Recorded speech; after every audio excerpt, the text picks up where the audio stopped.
Hi, my name is Joel Solomon. I'm a prosperity coach, and today we're going to be talking about relative investment returns. Many of you have asked me about the expectations that they should have for different asset classes. So I wanted to go through it with you. And first of all, though, I did want to say that I'm not recommending any particular asset class.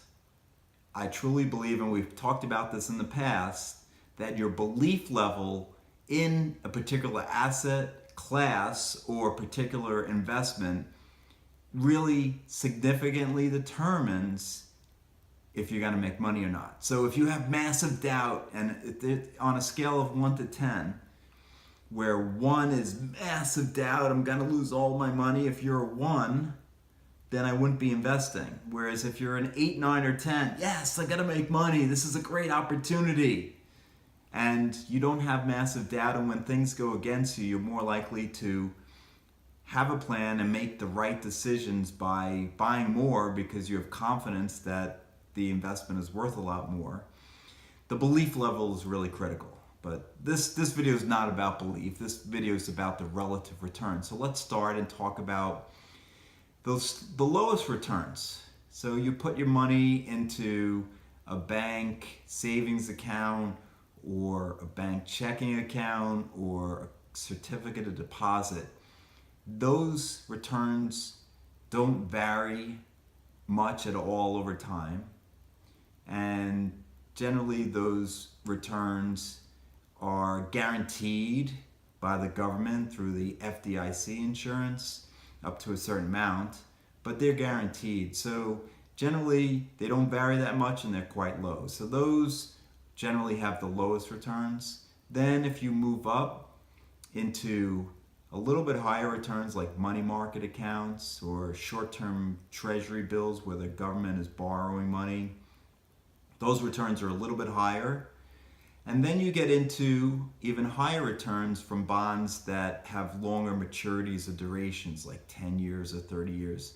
The 10 year is actually called a treasury note, and then bonds are beyond 10 years, so treasury bonds. But those returns are higher, but still generally a lot lower than other asset classes because the variability of that returns are not that high over long periods of time. So let's now talk about stocks.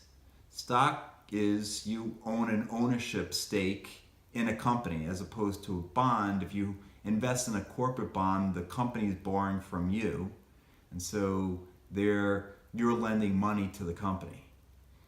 And those returns, like I said, have lower expected values, whereas a stock, you're getting a percentage stake in the company, and the returns, you're sharing in the upside, but also in the downside. If the company's losing money, then the stock is not going to go up, it's more likely to go down.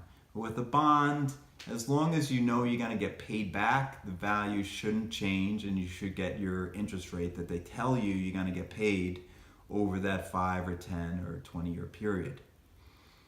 So with a stock, you could actually lose money.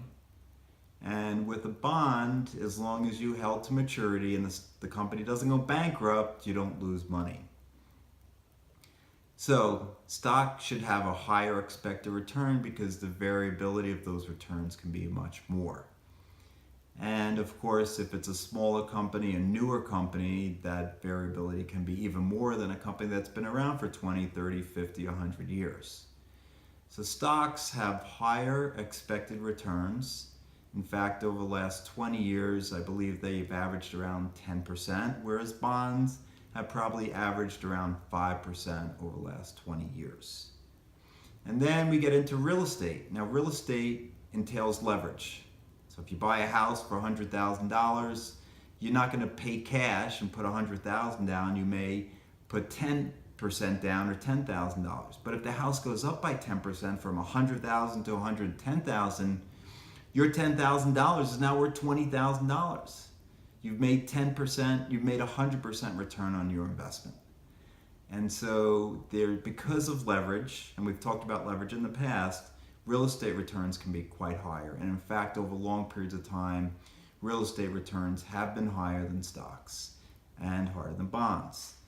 And there are other types of investments, commodities and currencies. Commodities generally don't have as high a return as stocks or real estate. Currencies as well generally don't have as high a return as real estate. So let me just leave it there. Thanks for watching. I believe in you.